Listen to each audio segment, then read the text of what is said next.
The metal detector chirped, and the deputy with the buzz cut didn't even pretend to hide the smirk. "Empty your pockets again," he said, pausing on the word again like it tasted good in his mouth. The security line behind Darius King exhaled as one, the weary sound of people who had already done this dance twice. Darius set his keys, wallet, and the thin blue folder onto the tray. He'd ironed his one good suit until the creases were knife-sharp. The folder held a letter from the youth pastor, a list of volunteer hours, and a short statement he'd written the night before. Words for the judge about Tyrese, the kid from his block who had a shot at a second chance if an adult stood up and said he was more than his rap sheet. "Step through," the deputy said. Darius stepped. The machine stayed silent. The deputy still moved his body in the way that makes refusal sound like compliance. "Hands out, spread your feet." His nameplate read, Briggs. The badge on his chest glinted as if it enjoyed the light. Darius kept his voice level. "I'm here to speak at the hearing for Tyrese Porter. Victim's advocate cleared me yesterday. I have my letter right here." Briggs didn't look at the letter. He looked at Darius's face, then at the color of his hands. "You here with family?" "I'm here with community," Darius said. "I mentor the boy."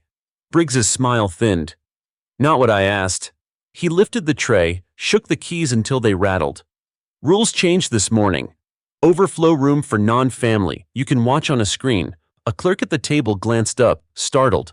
"Deputy, there's no—" Briggs cut her off with a glance sharp as a slap. "Policy's policy." Darius pointed to the printed docket taped to the wall. "State vibes." Porter. Allocution. Community statements permitted. Under it, typed in calm fonts, Honorable A. King-Williams. He didn't linger on the name. He knew it. He had traced those letters with the flat of his thumb 100 times since the appointment was announced. But he had promised her they wouldn't make a scene. He had promised to be invisible, to be just another citizen speaking for a boy who reminded him too much of his younger self. "I'm scheduled to speak," he said softly. "My name's on the list. I'll sit quiet until they call me." Briggs leaned in until Darius could smell mint over coffee. "I said overflow. You can talk to a TV, or you can leave." Someone in line fished out a phone. The soft plastic click of a camera app opening floated under the marble hush.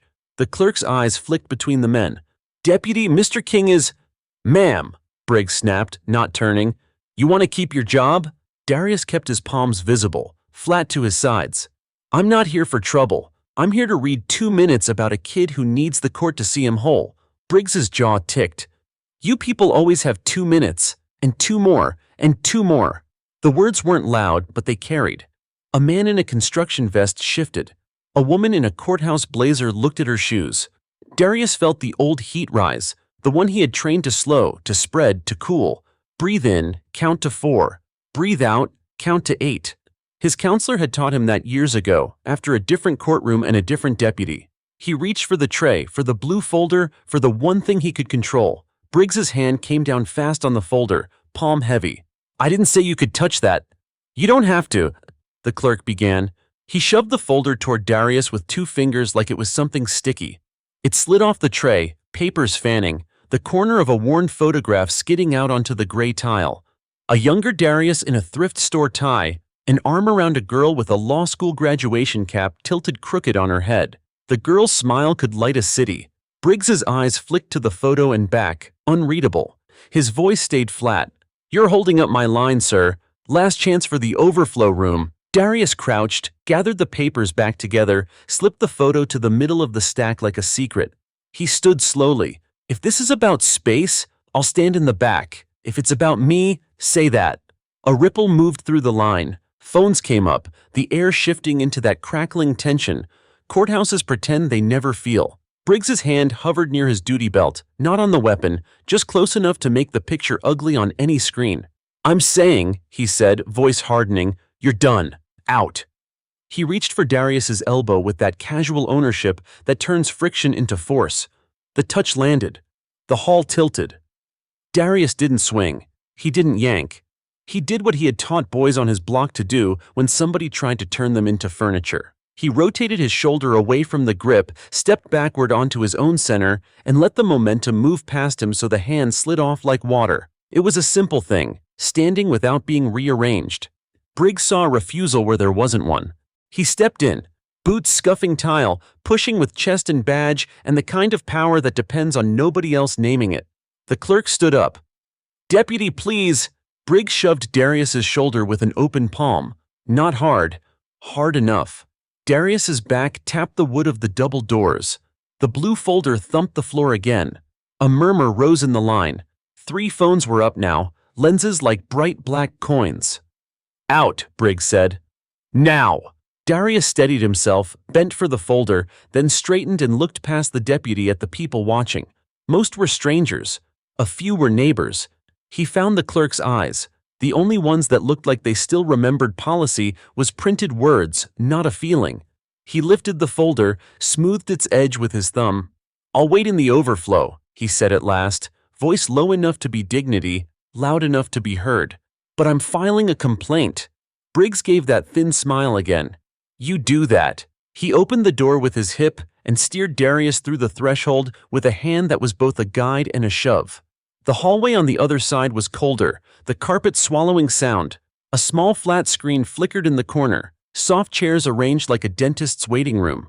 2 teenage boys hunched over their phones. An older woman clutched a purse like a lifeline. Darius stood, refusing the chair.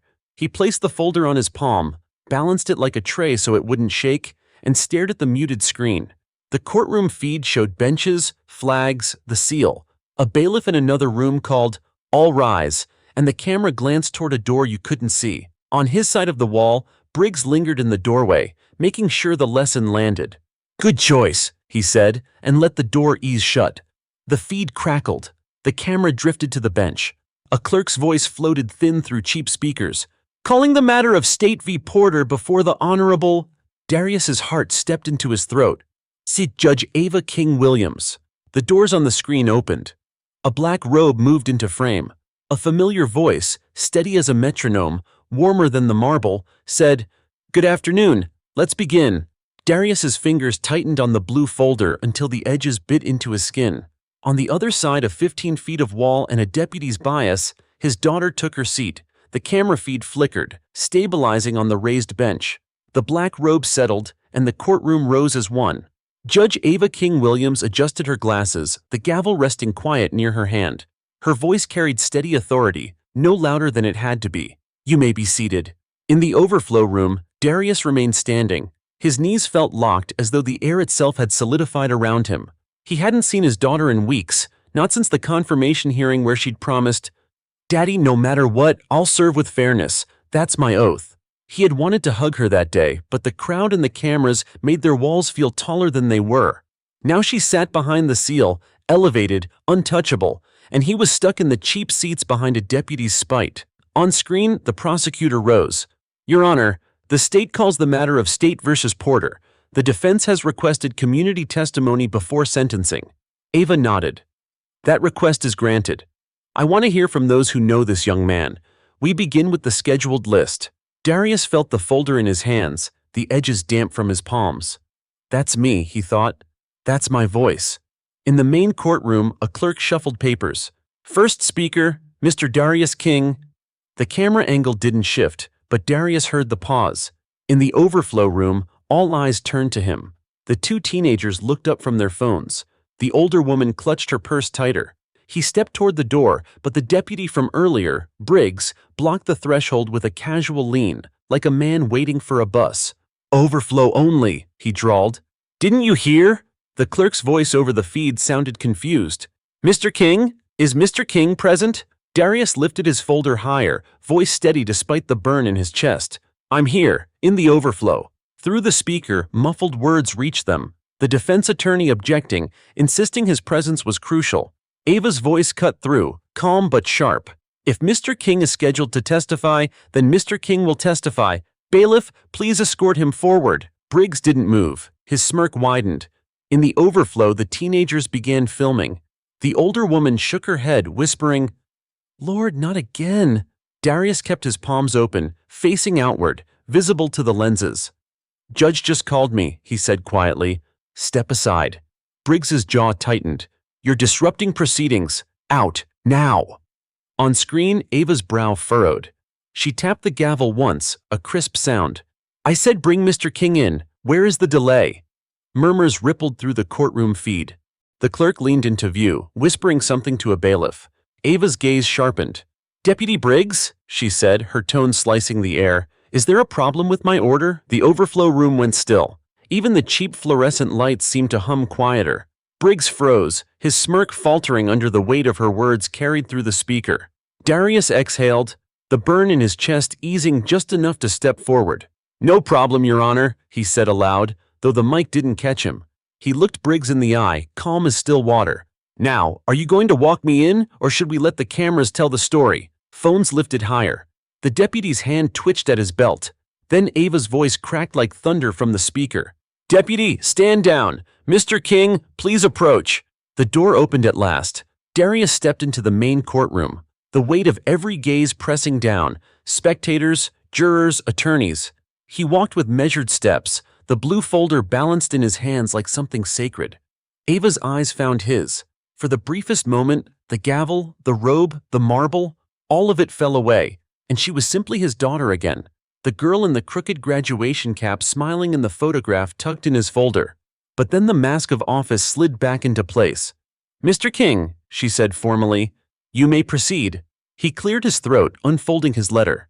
His voice shook on the first line but steadied as the words carried. "Tyrese Porter is more than the mistakes written in this file. He's a boy who sat in the back row of my youth group, head down, hood up, until someone said his name like it mattered. I watched him help younger kids with homework. I saw him walk 2 blocks out of his way to carry groceries for Ms. Jackson when her back gave out. He stumbled, yes, but stumbling isn't the same as falling forever." The courtroom was silent except for his voice. Even Briggs, standing at the back, seemed smaller under the weight of it. "He deserves a chance to rise," Darius finished. He folded the letter, palms open once more. "I ask the court to see him whole." Ava's gaze softened, but her voice stayed even. "Thank you, Mr. King." The clerk called the next speaker, but the moment lingered. In the gallery, whispers spread. On the live stream, hearts and comments poured like rain. Darius stepped back, folder clutched tight, and took his seat in the gallery. His daughter's gavel tapped once, and for the first time in weeks, he felt the ground beneath his feet hold steady. The courtroom hummed with the uneasy quiet that follows a moment too powerful to ignore. Darius King's words still lingered in the air, wrapping around the oak panels and marble columns like smoke that refused to disperse. The clerk shuffled papers nervously, calling the next witness, but all eyes were still on the man who had spoken with palms open and voice steady. Judge Ava King-Williams kept her gaze fixed on the docket, her gavel resting near her hand. Her role demanded neutrality, but every syllable of her father's testimony had pressed against the wall she had built to separate the daughter from the judge. She tapped her pen against the bench, steady, methodical, the only sign that her composure was under strain. From the back of the room, Deputy Briggs leaned against the wall, arms crossed tight, jaw working like he was chewing on iron. The smirk he had worn earlier had collapsed under the weight of exposure. Cameras had caught his hesitation. The live stream had heard the judge call him out by name. And worst of all, Darius had walked in with dignity intact. The second community speaker began nervously, an elderly teacher, voice thin but words kind. She spoke of Tyrese's potential, of his struggles and his grit. Ava nodded, attentive, her expression the same mask of fairness she wore for every case. But in her chest, Ava's heartbeat echoed the words her father had said. Stumbling isn't the same as falling forever. Darius sat quietly in the gallery, blue folder on his lap. His shoulders eased slightly, the tension that had coiled since the hallway altercation finally loosening. He glanced once toward the bench, catching the smallest flicker of recognition in Ava's eyes before she looked away. Briggs noticed. His fist tightened. At the defense table, Tyrese shifted, his face caught between hope and fear. His lawyer whispered encouragement. Across from them, the prosecutor shuffled files, looking increasingly uneasy.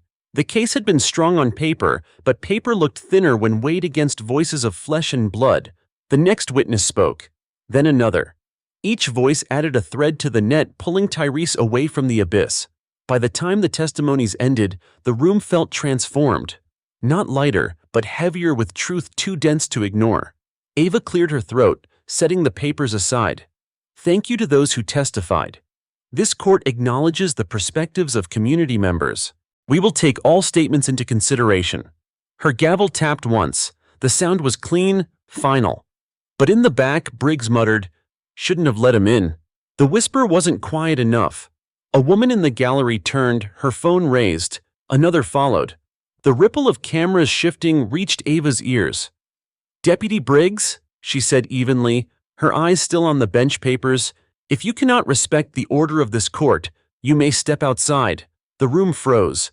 Briggs's face flushed crimson. He had been scolded once already, now twice, in front of the same man who had made him stumble. The humiliation burned like acid. He straightened, voice loud enough for the gallery. "With all due respect, Your Honor, we can't just let anyone—" The gavel cracked sharply. "Enough!" Ava's voice cut like glass.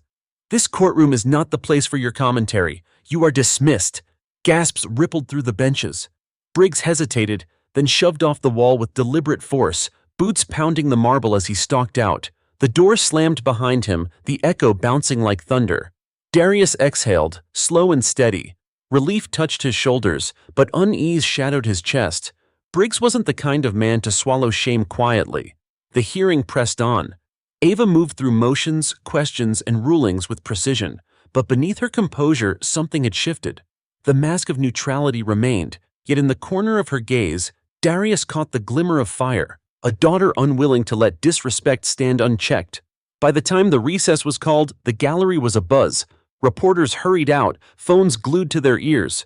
Tweets and clips multiplied in real time. The hashtags that had already begun outside the courthouse flared brighter. #respect. In court, #Judge King. In the hallway, Briggs leaned against the vending machine, fists clenching and unclenching. His radio buzzed, ignored. A colleague approached cautiously. "Man, let it go," the officer said. "It's done." Briggs's jaw tightened. "Not yet, it isn't." His hand slammed against the machine, the hollow clang startling nearby clerks. He stormed off down the corridor, eyes burning. Back in the overflow room, Darius lingered near the muted screen, watching the scrolling comments fly across livestream feeds. "That's her dad," one said. "Powerful testimony," another.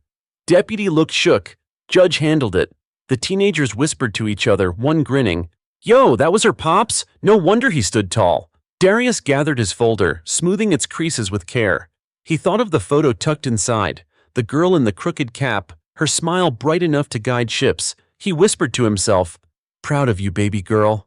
When the session resumed, Ava entered with the same measured step, robe flowing, gavel ready. The courtroom rose, but Darius saw something subtle. The set of her shoulders, the lift of her chin. She wasn't just a judge presiding anymore.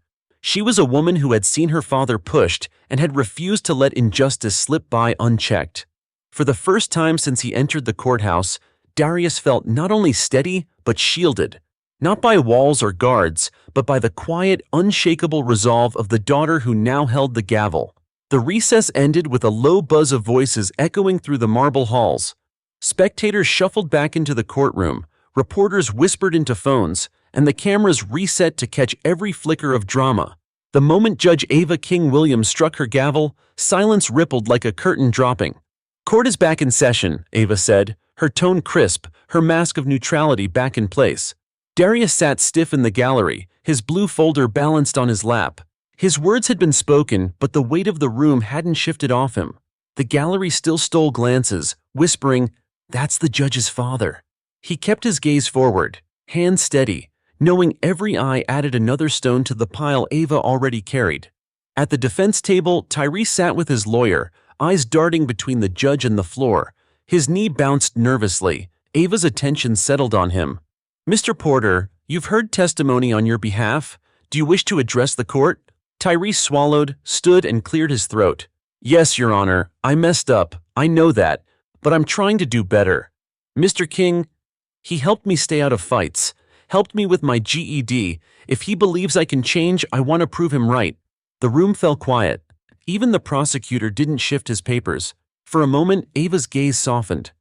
"Thank you, Mr. Porter," she said, voice steady. "The court acknowledges your statement." But not everyone in the building had softened. Out in the corridor, Deputy Briggs paced like a caged animal. His dismissal from the courtroom had lit a fire that wouldn't cool. Every whisper he passed from clerks felt like mockery.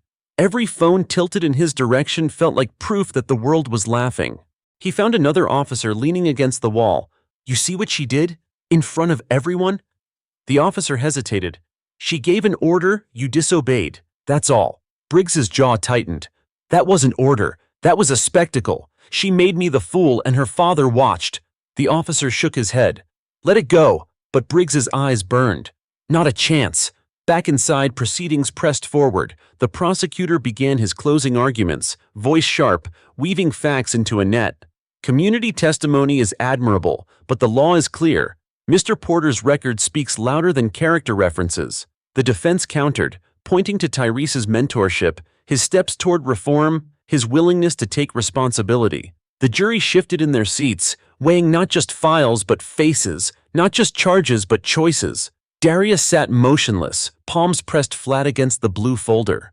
Every word spoken felt like another weight pressing down. He looked at Ava, her jaw tight, her posture rigid, and knew she was balancing more than the case. She was balancing her oath against the eyes of a father who had once told her, "Never bend truth, even for me." The courtroom recessed again for the jury to deliberate. People spilled into the hallway, voices rising like static. Some debated Tyrese's fate, others buzzed about the confrontation between Briggs and the judge. Darius stepped into the corridor, adjusting his tie, trying to stay invisible, but Briggs wasn't far. He leaned against the wall, arms crossed, glare fixed like a laser. "You think you won something in there?" Briggs muttered, low but venomous. Darius didn't stop walking. "I didn't come to win, I came to speak." Briggs pushed off the wall, stepping closer. "You people always got speeches. Cameras eat it up, don't they?" Darius turned, his voice calm but firm. "Respect isn't given through a lens. It's earned in how you treat people. Maybe try it." For a moment the hallway stilled. Clerks, lawyers, even a janitor paused, sensing the spark about to catch flame. Briggs's face reddened, his fists curling. Before he could move, another voice cut sharp. "Deputy Briggs!" Ruiz approached, her uniform neat, eyes sharp. "Captain wants you in the office, now!" Briggs clenched his jaw, but the weight of protocol held him still. He spat the words under his breath. "This isn't over," before stomping down the corridor. Darius exhaled slowly, turning back toward the gallery. Ruiz lingered. "You okay, sir?" Darius nodded. "I've seen worse, but thank you." She gave a small nod. "Don't thank me yet. Briggs doesn't forget, and he doesn't forgive." Back in chambers, Ava sat alone for a moment, head in her hands. She replayed the words in her mind. Her father's steady voice, Briggs's insolence, Tyrese's trembling plea. She wanted to breathe as Ava the daughter, but she was Judge King-Williams, bound to the oath, to the gavel, to the marble weight of law. Her clerk knocked gently. "Your Honor, the jury is ready." Ava straightened, mask sliding back into place. "Thank you, let's reconvene." The jury filed in, faces drawn. The foreman handed the slip to the bailiff, who passed it to Ava. She read silently, then set it down, her expression unchanged. "On the charge of assault, the jury finds the defendant," she paused, voice firm, "guilty. However, in light of testimony and demonstrated effort toward reform, this court recommends leniency in sentencing." The courtroom erupted. Gasps, murmurs, relief and sorrow woven into one. Tyrese lowered his head, tears brimming. His lawyer squeezed his shoulder. Darius sat tall, pride and pain mixing in his chest. His daughter had balanced justice with mercy, her gavel striking true. But as the crowd spilled back into the hallway, he caught sight of Briggs again, his eyes like coals in the dark. The storm wasn't over. It was only gathering strength. The gavel's echo still lingered in the courtroom when people began filing into the hallway again. The verdict had landed like a stone dropped into a pond. Ripples of relief, disappointment, and tension spread in every direction. Lawyers spoke in hushed tones, reporters darted toward phones, and community members debated whether justice had truly been served. Darius King stepped out slowly, blue folder clutched against his chest. He wasn't smiling, but there was pride in the set of his shoulders. His daughter had walked a tightrope in front of the whole city, firm on law, tempered with mercy. She hadn't bent to sentiment, but she hadn't let coldness win either. "That's my Ava," he thought. Still strong, still steady.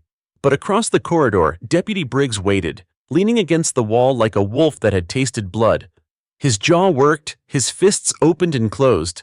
The humiliation from earlier still burned, and every cheer, every whisper of Judge King felt like salt ground into the wound. Reporters spotted Darius and surged toward him. Mr. King, how does it feel to see your daughter on the bench? Do you believe the jury made the right call? Did the judge show favoritism because of your testimony? The last question cut sharper than the rest. Darius lifted his palms slightly, the same way he had in the courtroom, calm and open. I'm here as a mentor to Tyrese Porter, nothing more. The judge is her own woman. She made her decision on the law, not on me.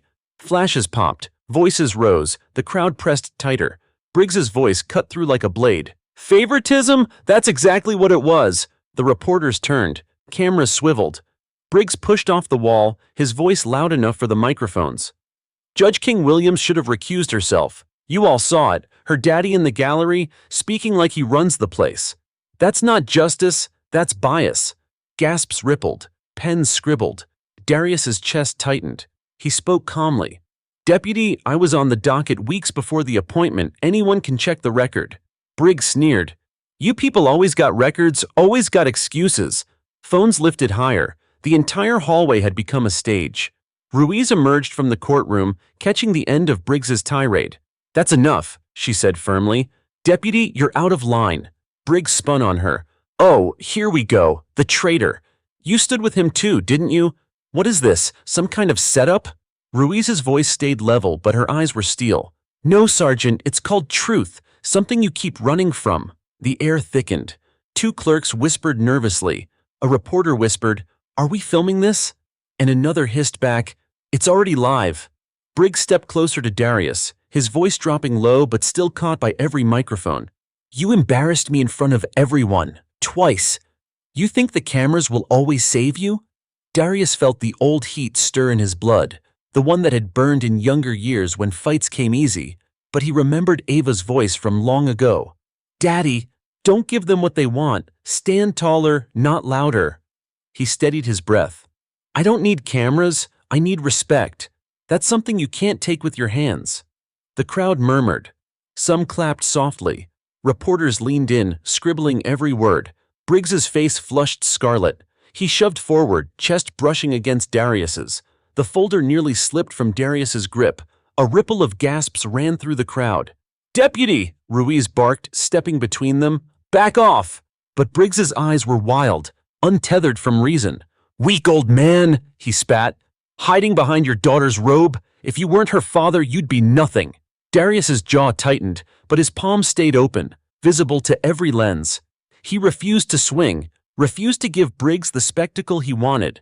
Ruiz lifted her badge, her voice sharp. You're done, Briggs. Leave before you bury yourself further. The courthouse doors swung open at the end of the hall. Court security streamed in, drawn by the commotion. Reporters shoved microphones forward. Deputy Briggs, are you accusing Judge King of bias? Mr. King, are you responding to these allegations? Darius lifted his folder, pressing it to his chest like a shield. His voice cut through the chaos, calm and clear. The only thing bias fears is truth, and truth already spoke today. The crowd roared, some clapping, some shouting, some chanting the word that had followed him since the courtroom. Respect! Respect! Security escorted Briggs toward the exit. He jerked his arm away, but the crowd's chant drowned his protests. His humiliation was complete, and every camera caught it. Ruiz turned to Darius, her voice softer. You handled that with more strength than any takedown could have shown. Darius exhaled, shoulders easing. Strength isn't in the fists. It's in the ground you refuse to give up. Inside the courtroom, Ava sat at the bench, hearing the muffled chant through the walls. She closed her eyes for a moment, steadying her breath. She couldn't show it, but pride warmed her chest. Her father had stood tall, and because of that, she could keep holding the gavel steady. The courthouse settled back into its routine after the hallway eruption, but beneath the surface everything had shifted. Reporters filled newsrooms with footage of Deputy Briggs being shouted down, clips of Darius standing with open palms spreading across social feeds with captions like "Dignity under fire" and "Respect in the face of rage." Inside her chambers, Judge Ava King-Williams sat at her desk, robe draped over the chair, head bowed over a stack of motions. Her clerk hovered nervously. Your Honor, the media is already asking if you'll comment on the incident. They're implying bias. Ava's pen stilled. Bias, the one accusation that could fracture everything she had built. She closed her eyes, steadying her breath. We don't comment. The law speaks in rulings, not in sound bites. But her hands trembled slightly as she resumed writing. Across town, Briggs seethed in the locker room. His badge still clung to his chest, but whispers traveled faster than he could silence them. Officers gave him wide berth. One muttered, "You're cooked, man." Briggs slammed his locker. "They'll forget in a week. They always do." But he didn't believe it. His name had become a punchline. And Darius King, the man he'd tried to shove out the door, was being praised online as a model of restraint. Rage burned in his chest. He swore under his breath, if the cameras love him so much, let's see what happens when they're not around. Back at Forge and Flow, the community gathered around Darius like a protective circle.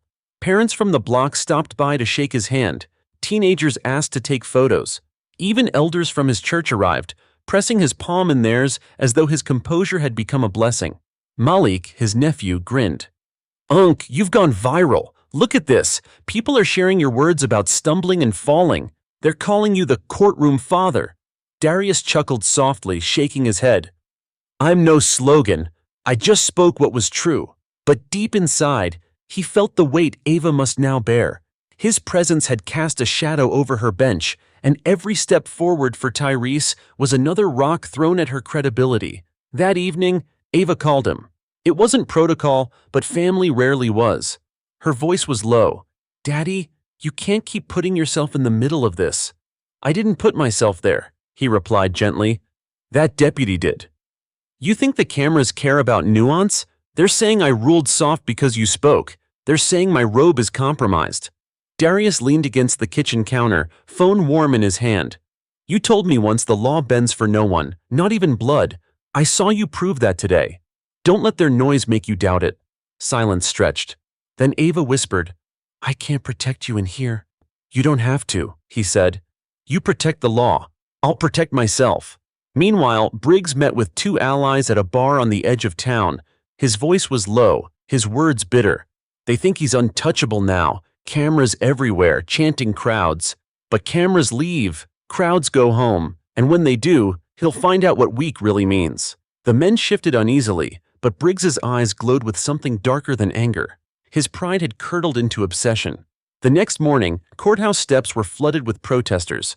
Some carried signs praising Judge King-Williams for fairness, others demanded her recusal. Reporters swarmed, microphones ready. As Ava walked in, robed and flanked by security, shouts rose from both sides. She kept her eyes forward, posture unshaken. But inside, the pressure pressed like a vice.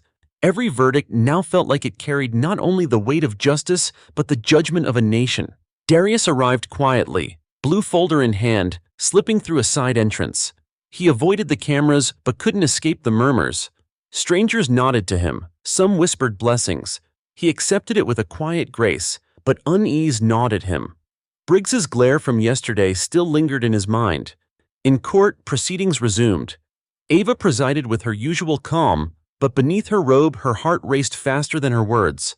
She ruled with precision, citing precedent, maintaining balance, but she felt every stare, every pen scratching notes that would become tomorrow's headlines. When recess came, she retreated to chambers. Alone, she allowed herself one deep breath, whispering her own mantra. Fairness first, family second. Always. Outside, Darius lingered in the gallery. Reporters tried again, asking if he believed Ava had been impartial. He raised his palms. "She's not my daughter in that chair. She's the judge." And the judge stood tall. The quote spread like wildfire, his calm words turning into another headline. "She's the judge, not my daughter." But far from the cameras, in the shadow of a parking lot, Briggs watched the live stream on his phone. His reflection in the dark screen was twisted with fury. "They're building him into a saint," he growled, "and tearing me into a ghost." His hand clenched the phone until the screen cracked. He swore under his breath. Not much longer. The courthouse was quieter on Tuesday morning, but quiet didn't mean calm. It was the hush before thunder. Reporters lined the steps earlier than usual, microphones already angled at the doors. Rumors had spread overnight that Internal Affairs was reviewing Deputy Briggs's conduct. Some said he would be suspended. Others whispered he was too connected to fall. Inside, Judge Ava King-Williams tightened her robe, staring into the mirror in her chambers. The reflection showed authority, steady jawline, glasses precise, posture straight. But under the robe, her chest felt tight. They'll say bias. They'll say favoritism. They'll use Daddy to drag me down. Her clerk knocked. Your Honor, the docket is ready. Protesters outside are louder today. Ava inhaled sharply, set the gavel into her hand. Then we begin. In the gallery, Darius sat quietly with the same blue folder resting on his lap. He had told himself he wouldn't return after the verdict, that he'd give Ava space to breathe as a judge, not as a daughter. But whispers of Briggs prowling the corridors and the memory of those eyes burning with spite had drawn him back. Not to interfere, just to watch, just to stand. Malik joined him, leaning close. Unc, you shouldn't be here. That deputy's itching for payback. Darius's palms opened in a familiar gesture. I don't hide, not from truth, not from him. Across town, Briggs sat in a diner booth, uniform stripped down to civilian clothes. His phone buzzed non-stop, texts from allies, warnings from supervisors, articles mocking his name. He scrolled furiously, jaw tight. Clips of Darius refusing to flinch in the hallway played on repeat, each headline louder than the last. Man of respect, judge's father stands tall. He scribbled in a notebook with jagged lines. Weak, fraud, lesson, cameras blind. The waitress topped off his coffee. You okay, sir? Briggs forced a smile that didn't reach his eyes. Never better. Back at court, Ava presided over a case involving a landlord dispute. She listened carefully, asking questions, balancing testimony. Her rulings were precise, her tone unwavering. Yet behind the mask, she felt the scrutiny. Every decision wasn't just about law anymore, it was about proving she wasn't bending for family. From the gallery, Darius watched her carefully. She didn't flinch, didn't falter. Pride swelled in his chest, though he kept it contained. She's stronger than they know. During recess, Ava retreated to chambers. She pressed her hands against the desk, bowing her head. The door cracked open. Her clerk slipped in. There's a crowd outside chanting your name again. Her stomach sank. My name, not Justice's. That was dangerous ground. The clerk hesitated. And Deputy Briggs was seen near the parking lot, off duty. Ava's jaw tightened. Increased security. I won't have my courtroom turned into his stage. Meanwhile, Ruiz spotted Briggs leaning against a lamppost outside, hands in his pockets, eyes fixed on the courthouse doors. She strode up, her own badge visible. Sergeant, IA's looking for you. Shouldn't be here. Briggs smirked. Just exercising my right to watch justice, same as the crowd. Justice isn't a spectator sport, Ruiz snapped. And you're not here for justice. You're here for him. His smirk sharpened. Man plays saint, crowd eats it up. Let's see how holy he looks without cameras. Ruiz's stomach dropped. She pulled out her phone, firing a text to Ava and another to Darius. He's circling. Don't leave alone. Inside the overflow room, supporters watched the live stream, whispering about the tension outside. Two teenagers recognized Darius from the viral clips and nudged each other. That's him. That's the guy who stood calm. The older woman clutching her purse whispered, Lord, keep him safe. Darius caught the murmurs but didn't turn. He focused on the screen, on Ava's gavel striking order into chaos. By evening, the courthouse emptied. Ava slipped into chambers to gather her papers. Outside, the protest crowd thinned, but chants still rolled faintly through the streets. Respect! Respect! Darius walked toward the doors with Malik beside him. Ruiz intercepted, tension written in her face. Briggs is still here. He won't let this go. Malik cursed. Let me drive you, Unc. But Darius shook his head. I'll walk. The man feeds on fear. I won't give it to him. Ruiz bit her lip, then stepped closer. Then at least don't walk alone? The night air was cool, streetlights humming overhead. Darius carried his blue folder under one arm, posture steady. Malik walked on his right, Ruiz on his left. Across the street, a figure leaned against a dark sedan. Briggs, waiting. He stepped forward slowly, his shadow stretching across the pavement. Evening, King. Darius stopped, palms open at his sides. The crowd of lingering protesters noticed, phones lifting again. Briggs's eyes flicked to the cameras, then back to Darius. His voice dropped. Someday they won't be here. Someday it'll just be you and me. Darius's voice was calm, steady enough to carry. Respect doesn't fear darkness. It shines through it. The chant rose again from the crowd, drowning Briggs's next words. Respect! Respect! Briggs's face burned. He spat on the pavement and stalked back to his car. Tires screeched as he sped into the night. Ruiz exhaled, shoulders sagging. Malik clapped Darius's back. "Unk, you didn't flinch." Darius held the blue folder close. "Because if I do, he wins. And if I stand, Ava can keep standing too." Upstairs in chambers, Ava stood by the window, watching her father's silhouette framed by chanting supporters. Pride filled her chest, but so did fear. She whispered to herself, "Stay strong, Daddy, we're not done yet." By Wednesday morning, the courthouse felt less like a place of law and more like a stage where the whole city waited for the next act. The front steps were already crowded with demonstrators before sunrise. Some carried signs that praised Judge Ava King-Williams for fairness. Others demanded her recusal, waving placards with words like bias and conflict of interest. Inside, Ava sat on the bench earlier than usual, robe heavy on her shoulders. She had read the headlines before arriving. Father of Judge Sparks' courtroom firestorm. The coverage framed Darius as a hero, but to her critics, it painted her as compromised. She tapped the gavel once, more for herself than for order. The robe must stand taller than the noise, she told herself. Law first, family second. In the gallery, Darius entered quietly, blue folder under his arm as always. Malik trailed him, muttering, "Unk, every day you come back, you make her job harder." Darius shook his head. "Every day I stand here, I remind them she's not alone. They'll twist it either way." Phone snapped his photo as he took his seat. Some nodded at him, others whispered with suspicion. Darius stayed steady, palms resting on the folder, gaze fixed on Ava.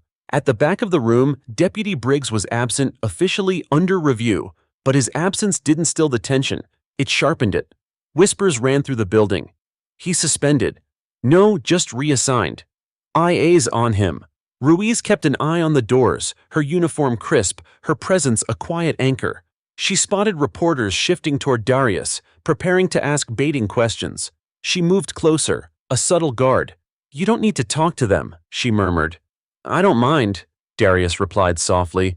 "Truth doesn't hide." Proceedings began with a robbery case. Ava presided with precision, her tone calm, her questions surgical. But every ruling felt scrutinized through a double lens. Lawyers framed their arguments not just for her judgment, but for the court of public opinion buzzing outside. In the gallery, a man whispered too loudly, "Of course she'll side with him, look who's sitting right there." Another shot back, "She hasn't bent once, she's stronger than half the bench." The argument simmered until the bailiff hushed them. But Ava had heard. The words pressed against her ribs like weights. During recess, reporters swarmed the hallway again. "Mr. King, are you influencing your daughter's rulings?" one asked. Darius lifted his palms, steady and open.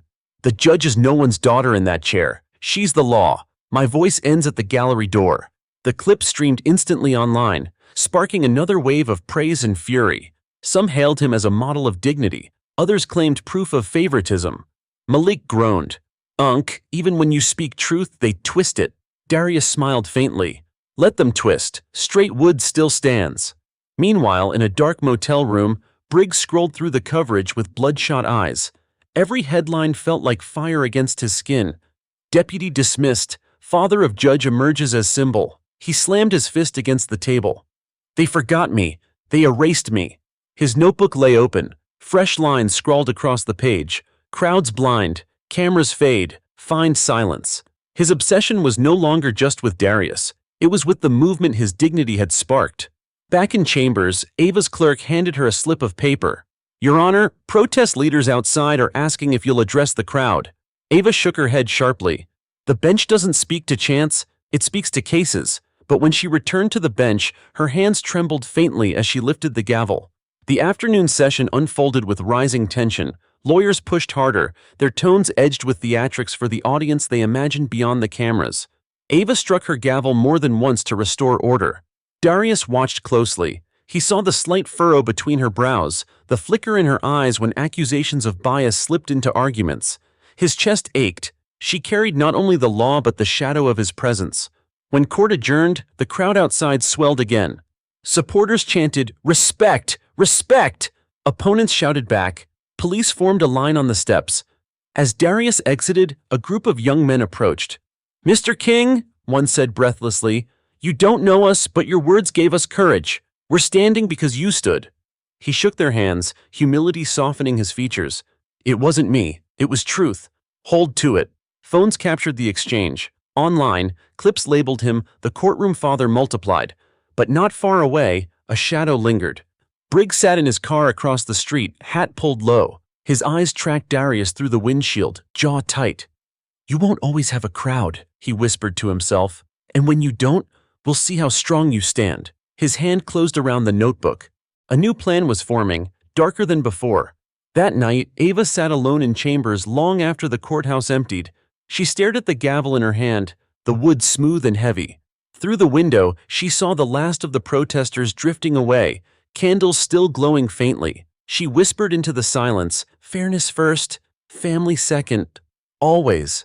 But her voice trembled, and for the first time, she wasn't sure if the robe would be enough to shield them both. The courthouse stood like a fortress under gray skies the next morning. Protesters gathered early, their chants already echoing down the stone steps. Respect, justice, no bias. Reporters jockeyed for position, cameras trained on the doors before a single gavel struck inside. Judge Ava King-Williams arrived flanked by security. She kept her chin lifted, robe folded over her arm, her expression as unreadable as the marble columns. But her stomach knotted as she overheard a reporter's question shouted from the crowd. "Judge King, did your father sway yesterday's ruling?" She didn't answer. She couldn't. Silence was the robe's only shield. In the gallery, Darius King entered quietly, blue folder under his arm. Malik walked with him, shoulders tense. "Unc, you should take a break. Every day you show up, they twist it against her." Darius shook his head. "Every day I show up, she knows she's not standing alone. That matters more than their noise."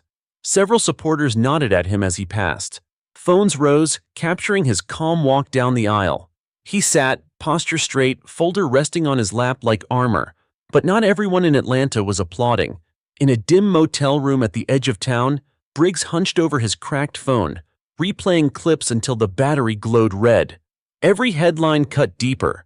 Deputy dismissed from courtroom. Darius King emerges as symbol. He scribbled in his notebook with jagged strokes. Cameras blind, crowds fade, strike in silence. His reflection in the dusty mirror stared back, eyes bloodshot, jaw locked. He whispered to himself, "They turned me into a villain. I'll remind them what power looks like." Inside the courthouse, Ava presided over another case. Her tone firm, rulings precise, but the tension hung thick. Every argument was laced with hints of bias accusations. When the prosecutor objected, he slipped the word appearance into his statement, letting it hover like a blade. Ava's gavel cracked. "This court does not rule on appearances, it rules on law. Stick to the record." The room quieted, but Darius saw the flicker of fire in her eyes. She was steady, but the weight was heavy. During recess, the hallway buzzed louder than before. Reporters swarmed toward Darius. "Mr. King, critics say your presence pressures the court. Do you believe your daughter can remain impartial?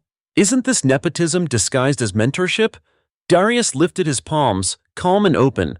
"The robe belongs to the law, not to me. My daughter isn't my daughter in that courtroom. She's the judge. She earned that seat, and she holds it with fairness." The word spread instantly online, turning into another wave of debate.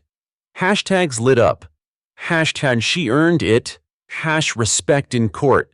Malik tugged his sleeve after the crowd dispersed. "Unc, even your truth gets twisted." Darius sighed softly. "Let them twist. Truth doesn't bend." Meanwhile, Ruiz sat in her cruiser outside, scanning the crowd. She had spotted Briggs twice that morning, once near the corner coffee shop, once slipping into an alley. Each time, his eyes tracked Darius, not Ava. She texted a warning. "He's circling again, stay alert." Darius read the message quietly, tucking the phone away. Malik noticed. "It's him, isn't it?" "Yes," Darius said, "but fear won't carry me out of this building." That evening, after the session ended, Ava retreated to her chambers. She sank into her chair, robe pooling around her like a weight. For the first time, she allowed her hands to tremble. She whispered to the empty room, "Fairness first, family second, always." But the mantra sounded brittle. A knock broke her thoughts. Ruiz stepped in, eyes wary. "He's watching again. Not from inside. From out there." Ava's chest tightened. "I can't rule for the sake of fear." "I'm not asking you to," Ruiz said. "I'm asking you to prepare." That night, the courthouse steps flickered with candlelight vigils. Supporters held photos of Ava and Darius chanting softly, "Respect, respect." Across the street, counter-protesters shouted back, their voices sharp and angry. Police kept a line between them, but tension smoldered like dry wood. In the crowd, Darius stood calm, blue folder under his arm, his presence quiet but magnetic. Phones captured his silhouette, a man who never flinched. Online, the image spread with the caption, "Standing tall." Farther back, Briggs watched from the shadows, his cap pulled low. His notebook lay open in the driver's seat of his car, headlights off. He muttered through clenched teeth, "Tomorrow, no cameras, no chance, just him and me." His obsession had hardened into a plan. Upstairs in chambers, Ava stared out the window at the candlelight below. She saw her father's silhouette steady in the glow, surrounded by voices that had made his strength a banner. Pride warmed her chest, but fear clawed at her ribs. She whispered, "Daddy, be careful, the storm isn't over yet." Thursday morning broke heavy, skies the color of lead pressing low over the courthouse. By the time Judge Ava King-Williams arrived, the steps were already lined with dueling crowds. Supporters raised candles even in daylight, chanting, "Respect, respect!" Opponents shouted back, their voices sharp with accusations of bias. Police formed a barricade to keep them apart. Inside, Ava adjusted her robe, steadying her breath.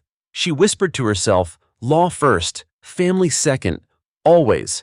But in the back of her mind, the image of her father standing outside the night before refused to fade.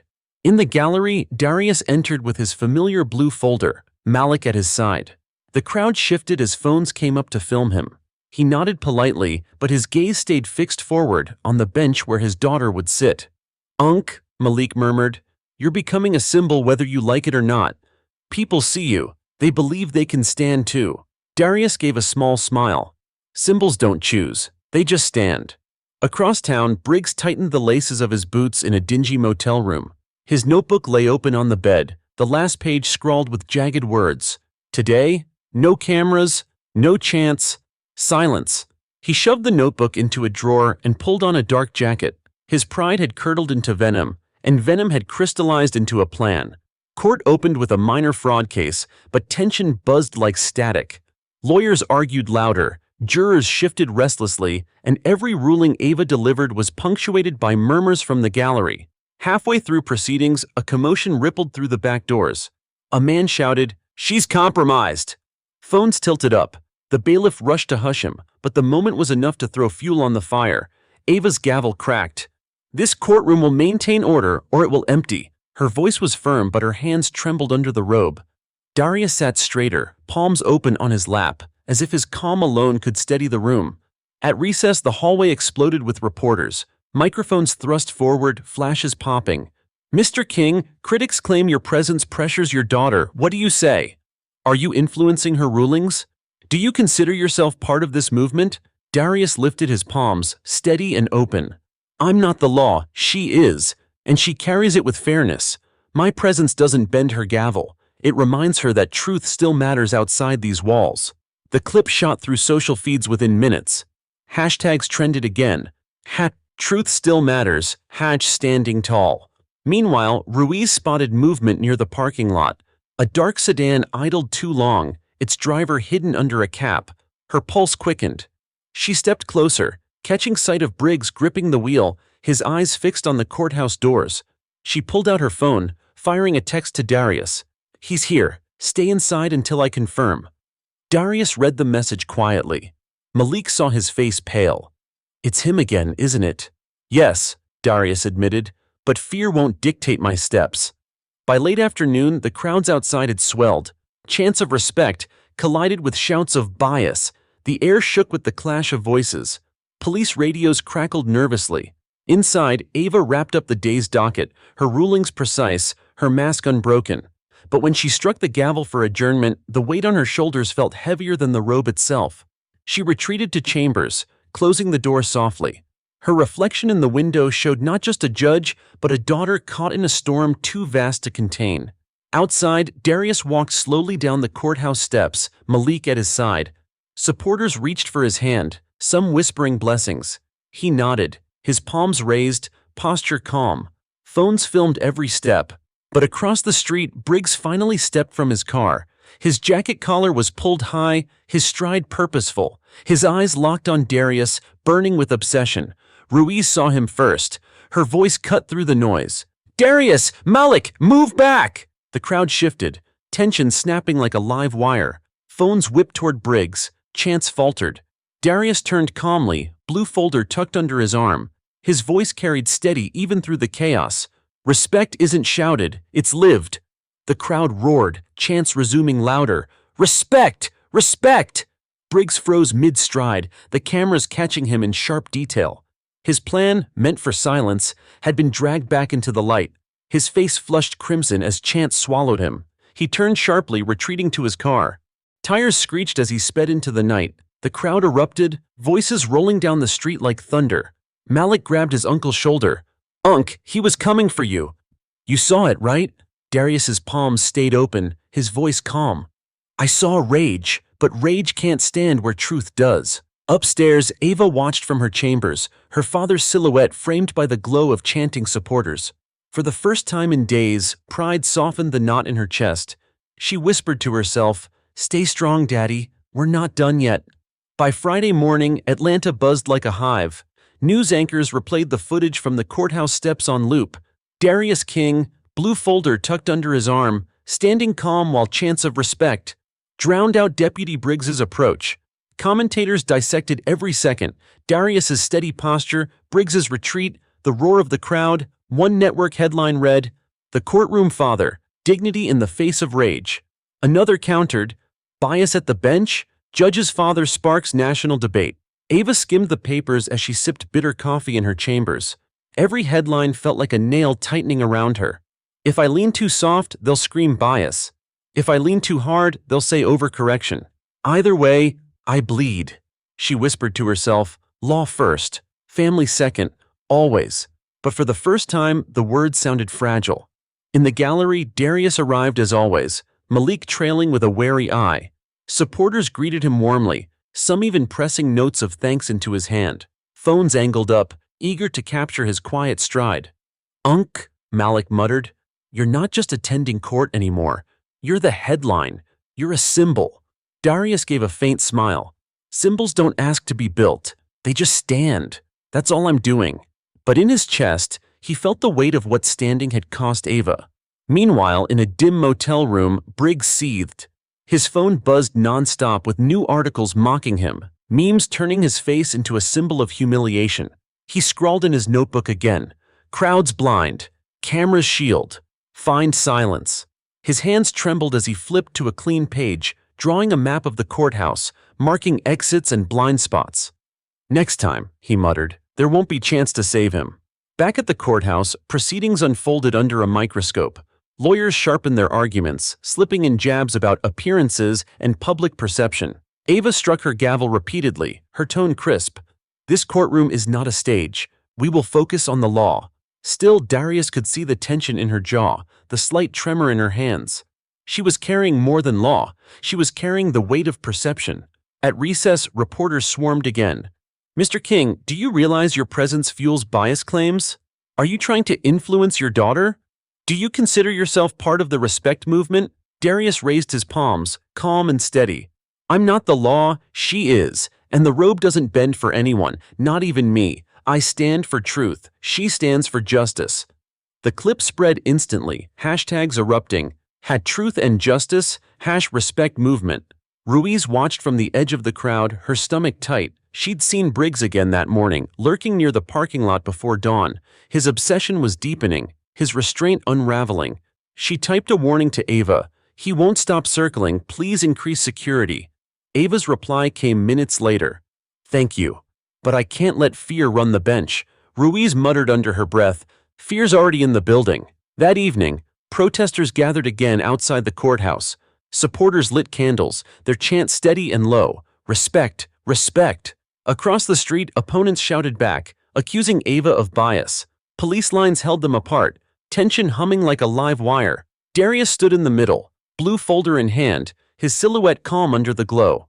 Cameras caught the image, flooding social media. One photo went viral with the caption, "He stands, so we stand." At home, Ava scrolled through the flood of clips. She paused on the photo of her father framed by candlelight, the crowd chanting around him. Pride filled her chest, but so did dread. The higher they raised him, the harder critics would try to drag her down. She whispered, "Stay strong, Daddy. I'll do the same." Meanwhile, Briggs sat in his car near the courthouse, watching the vigil through his windshield. The glow of candles reflected in his eyes. He clenched the wheel, whispering, "Enjoy your chant, old man. When the lights go out, we'll see who still stands." His plan was no longer scribbles in a notebook. It was waiting, coiled and ready. Saturday dawned with the kind of restless energy that makes a city feel like it's waiting for a storm. The courthouse plaza was packed before sunrise. Supporters carried signs of Darius King with the words, "Respect isn't demanded, it's earned." Opponents carried placards screaming, "Recuse now." Reporters broadcasted live hits every half hour, their voices crackling through millions of phones. Inside chambers, Judge Ava King-Williams stared at her reflection, robe draped over her shoulders. The headlines had multiplied overnight. Is justice compromised? The father behind the bench. She set the phone face down on the desk, breathing slow, steady. Law first, family second. Always. But she could feel her father's presence even before stepping into the courtroom. He had become a living banner, and no robe in the world could block that shadow. In the gallery, Darius entered with his blue folder, Malik at his side. The crowd shifted as cameras tilted up. He kept his palms open, posture steady, his quiet stride now a symbol that moved on its own. Malik whispered, "Unc, you've gone beyond the block. They're chanting your name in Chicago, in LA, even London." Darius gave a faint smile. "I didn't ask for it. I only stood." "But standing made you the face of it," Malik pressed. "Then I'll keep standing," Darius said simply. Across town, in the motel where curtains never opened, Briggs strapped on a dark jacket. His notebook lay open on the dresser, yesterday's words scrawled hard enough to tear the page. Tonight, silence, final. He shoved it aside, eyes bloodshot, jaw tight. His pride had long since rotted into rage, and rage had hardened into a mission. "They turned me into a villain," he muttered. "Time to remind them what power looks like." Back in the courtroom, Ava presided over a sentencing. Her rulings were precise, her voice firm, but every word felt like it echoed through two courts, the one with oak panels and the one streaming live to the world. At one point, the prosecutor objected, slipping the word appearance into his argument. Ava's gavel cracked. "The law is not concerned with appearances. It is concerned with facts. Stick to them." The gallery fell silent, but the whisper spread anyway. "She's speaking to her father as much as to him." During recess, the hallway swelled with noise. Reporters swarmed Darius again. "Mr. King, do you realize your presence shapes every ruling? Are you coordinating with your daughter? Do you lead the respect movement?" Darius lifted his palms, voice calm. "The gavel doesn't bend for me. It doesn't bend for anyone. My daughter is the judge. I am only a man with a folder speaking truth. Nothing more." The clip spread like wildfire online. Some hailed it as humility. Others blasted it as proof of bias. Malik hissed, "Unc, even when you say nothing but truth, they weaponize it." Darius shook his head gently. "Let them. Truth is still truth, whether praised or mocked." Ruiz, posted near the doors, spotted him then. Briggs. Off-duty, jacket zipped, cap low. He stood across the plaza just beyond the police line, eyes locked on Darius like a hawk. She swore under her breath, pushing through the crowd, but by the time she reached the street, he had slipped away. She texted Ava, "He's circling again. He won't stop until he gets his chance." Ava's reply came minutes later. "Then we make sure he never gets one." By late afternoon, the courthouse emptied. Supporters lit candles, their chant soft but steady. "Respect, respect." Across the street, opponents shouted back, police struggling to keep the lines apart. Darius lingered on the steps, folder tucked under his arm. His presence calmed the crowd, the chants rising in rhythm with his steady posture. Phones captured the silhouette, an old man standing firm against chaos. The photo went viral within hours, captioned, "The Courtroom Father, standing still in the storm." Upstairs, Ava watched from her chambers. Pride swelled in her chest, but so did fear. "They'll turn him into a saint," she whispered, "and call me corrupt for letting him breathe the same air." Her clerk shifted uneasily. "Do you want to release a statement?" "No," Ava said firmly. "The robe doesn't plead, it rules." Still, when she turned back to the window, her hands trembled. That night, as the vigil continued, Briggs parked 2 blocks away. His notebook sat on the passenger seat, a map of the courthouse sketched in jagged lines. He adjusted his jacket, eyes fixed on the glow of candles reflecting in the courthouse windows. "They think he's untouchable with their chants," he whispered. "Tomorrow I'll show them silence." He turned the key. The engine roared, blending with the hum of voices chanting respect. Sunday morning broke with a deceptive calm. The plaza outside the courthouse was quieter than it had been in days. Only a few clusters of supporters held candles, their chants of respect softer now, like a hymn instead of a roar. But the tension lingered under the surface, like a wire stretched too tight. Inside her apartment, Judge Ava King-Williams sat at the dining table, robe folded carefully across the chair beside her. Coffee went cold in the mug at her elbow as she scrolled through headlines. "The Courtroom Father divides a nation. Bias or bravery? Debate over judge's family deepens." Her hands tightened on the screen. She had sworn an oath to uphold justice without fear or favor, but now every ruling was filtered through her father's silhouette. It wasn't just about her anymore. It was about perception. And perception, in this storm, carried the weight of verdicts. She whispered, "Law first, family second. Always." But the words cracked as they left her lips. Meanwhile, Darius walked the quiet streets toward church, blue folder under his arm as always. Malik paced beside him, restless. "Unc, you can't keep this up. You've gone from speaking for Tyrese to carrying a movement. People see you as more than a man now. That's dangerous." Darius's palms opened, his voice calm. "Symbols don't choose. They just stand. If my standing helps, then I'll keep standing." A passerby recognized him, pressing his hand with tears in her eyes. "You gave me courage to walk into my son's hearing," she whispered. Darius only nodded, but Malik saw the weight settle heavier on his shoulders.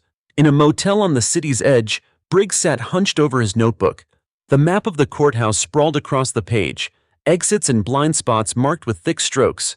His pen stabbed the paper as he scrawled, "No cameras, no crowd, silence." The television in the corner replayed clips of Darius on the courthouse steps, calm and unshaken. Briggs hurled the remote, shattering the screen. "They turned him into a saint," he muttered. "But saints fall too."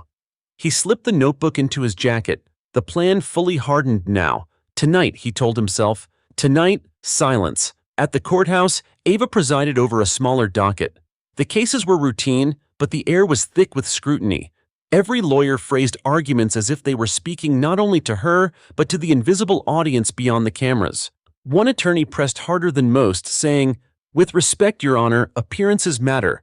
The presence of family in these proceedings." Ava's gavel cracked, sharper than intended. "The law is not swayed by appearances. This bench will not be undermined by innuendo. Proceed." The courtroom stilled, but Ava's heart raced under the robe. During recess, Darius stood in the hallway as reporters closed in. "Mr. King, critics demand your daughter's recusal. Do you agree? Are you influencing her judgments? Is this about Tyrese or about you?" Darius lifted his palms, calm as stone. "I am not the gavel. She is. My presence does not bend the law. It only proves that truth can stand in the open." The clip raced online, sparking hashtags. "Had truth can stand." Hashtag the Courtroom Father. Malik shook his head afterward. "Unc, you make it worse. They turn every word into fuel." Darius smiled faintly. "Then let the fire burn. Light shows the path, even if it blinds." Outside, the vigil grew as evening fell. Candles flickered like a sea of stars across the courthouse steps. Chants of respect rose and fell in rhythm, carrying through the streets. Darius stood at the center, blue folder under his arm, his silhouette steady. The crowd looked to him as much as they did to the judge inside. Phones captured the moment, streaming it across the country. Across the street, hidden in the shadows, Briggs watched. His cap was low, his jacket zipped tight. He gripped the edge of his notebook, muttering, "Tonight. No more masks, no more chants. Just silence." He stepped back into the alley, blending with the dark. His plan was no longer just scribbles. It was movement, imminent and dangerous. Upstairs, Ava stood by the window in her chambers, watching the glow of candles below. She saw her father's silhouette, tall and calm amid the crowd, and pride filled her chest. But fear pressed harder. She could feel the storm coiling tighter, seconds away from breaking. She whispered into the glass, "Stay strong, Daddy. Please." Sunday night fell heavy over Atlanta. The courthouse plaza shimmered with candlelight, the chants of respect, rising like a tide. Supporters stood shoulder to shoulder, their voices weaving into the hum of traffic and city lights. The steps glowed with dozens of phone screens streaming live, broadcasting every moment to the world. At the center stood Darius King, blue folder tucked beneath his arm, palms open at his sides. His posture was steady, his presence calm, the very image of dignity. Malik hovered near him, scanning the crowd nervously. "Unc, it feels different tonight. Tighter, like the air's waiting to snap." Darius gave a small nod. "Storms always feel that way before they break, but storms pass." Malik wasn't convinced. His eyes darted toward the shadows across the street. In one of those shadows, Briggs waited. His cap was pulled low, his jacket zipped high. The notebook with its jagged maps lay stuffed in his pocket. His fists clenched and unclenched as he muttered, "No cameras in the dark, no chance to drown me out. Tonight, he falls." He moved slowly, weaving through the edge of the crowd. The chants masked the sound of his steps, the glow of candles hiding the shadow that trailed behind them. Upstairs, Ava stood at her office window. She should have gone home hours ago, but something in her chest refused to leave while her father still stood outside. She watched his silhouette, calm amid the glow, and whispered, "Stay steady, Daddy." Her clerk entered, holding a tablet. "Judge, another statement from critics, accusing you of bias again." Ava shook her head. "No statements. The robe answers only in rulings." But her eyes flicked back to the window, unease knotting her stomach. The vigil deepened. Supporters raised their voices higher. "Respect! Respect!" The rhythm rolled across the plaza, echoing off the marble walls. Phones tilted upward, capturing Darius's silhouette against the courthouse steps. Then, in the far corner, a ripple of movement broke the pattern. A man shoved through, dark jacket brushing against shoulders. Someone muttered angrily, "Watch it!" but the chant swallowed the words. Malik saw him, his heart jolted. "Unc, it's him!" Darius didn't flinch. He lifted his palms higher, his voice calm. "Respect isn't shouted, it's lived." The crowd roared in response, the chant swelling louder. But Malik's voice cut sharp. "He's moving in!" Briggs lunged forward, his shoulder driving through the press of bodies. The crowd stumbled, candles scattering. Phones whipped toward the commotion, lenses catching the surge. "Get back!" someone yelled. But Briggs's eyes locked on Darius. He shoved harder, snarling, "Weak old man, let's see you stand without your crowd." Darius turned slowly, his folder still under his arm, his palms open. The chant faltered into silence, the crowd holding its breath. "I don't need a crowd to stand," Darius said. His voice was low, but it carried. "I just need truth." Phones caught every word. Briggs lunged again, his hand reaching for Darius's shoulder. But before contact, Ruiz shoved through the crowd, badge raised, voice sharp. "Briggs, that's enough!"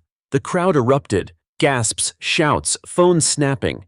Briggs froze, caught in the glow of dozens of screens. His plan for silence had backfired. The cameras were everywhere. "You think they'll save you?" he spat. Ruiz's voice cut like steel. "They won't save you. They'll end you." Security swarmed, pulling Briggs back. The crowd roared, chants surging again. "Respect! Respect!" Phones zoomed in as Briggs fought against the grip, his face twisted with fury. Darius stood tall, palms open, his voice calm. "Strength isn't in fists, it's in refusing to fall." The chant rose louder, rolling like thunder. "Respect! Respect!" Upstairs, Ava pressed her hand against the glass, tears stinging her eyes. Her father's silhouette was framed by the roar of justice itself, his calm a beacon in the storm. She whispered, "You stood, Daddy. You showed them all." Her clerk whispered behind her, "Judge, this will be everywhere by morning." Ava nodded softly. "Then let it be truth they see." Briggs was hauled away, his shouts drowned beneath the chants. Reporters fired off headlines before the hour ended. The story would lead every broadcast by dawn. Ambush at courthouse vigil. The courtroom father stands tall again. As the crowd dispersed, Malik clapped Darius's back, his voice shaking. "Unc, you didn't even flinch. You made him small in front of the whole world." Darius held the folder close. "He made himself small. All I did was keep standing." That night, as the plaza emptied, the last candles still glowed faintly. Upstairs, Ava sat at her desk, exhausted but steady. She whispered her mantra one more time. Law first, family second, always. But tonight she finally allowed herself to add a third, and respect for both. By Monday morning, the courthouse plaza was no longer just a courthouse plaza. It had become a shrine. News crews had staked out permanent spots, their cameras perched like watchful birds. Supporters streamed in with candles, posters of Darius King, and signs that read, "Respect isn't demanded, it's earned." Opponents still shouted from across the street, but even their numbers were thinning, drowned beneath the roar of the chant that refused to fade. Inside, Judge Ava King-Williams sat in chambers, a mountain of files untouched before her. Her clerk set down the latest headlines. Ambush at courthouse vigil goes viral. Courtroom Father's calm defies violence. One commentator had called her father a pillar of quiet resistance. Another accused him of undue influence. Ava pressed her palms to her temples. Law first, family second. Always. But the lines between them had blurred until they were almost invisible. In the gallery, Darius entered again with his blue folder, Malik close behind. Supporters nodded reverently as he passed. Phones tilted up, capturing his stride. He sat, posture steady, palms resting on the folder as though it anchored him to the ground. "Unk," Malik whispered. "You realize you're bigger than this courthouse now, right? People are calling you the Courtroom Father. They're saying you're the face of something larger." Darius smiled faintly. "Symbols don't choose themselves, they just stand. If standing makes me a banner, then so be it." Across town, in a dim cell in the precinct basement, Briggs sat hunched, his jacket stripped away, his badge suspended. His notebook had been seized, its jagged scrawls now evidence in an internal affairs investigation. Other officers passed the bars without looking. He was radioactive now, a pariah. He muttered to himself, "He's not stronger. He just had the crowd." But the echo of his own voice mocked him. His plan for silence had failed. The cameras had been everywhere, the chants louder than ever.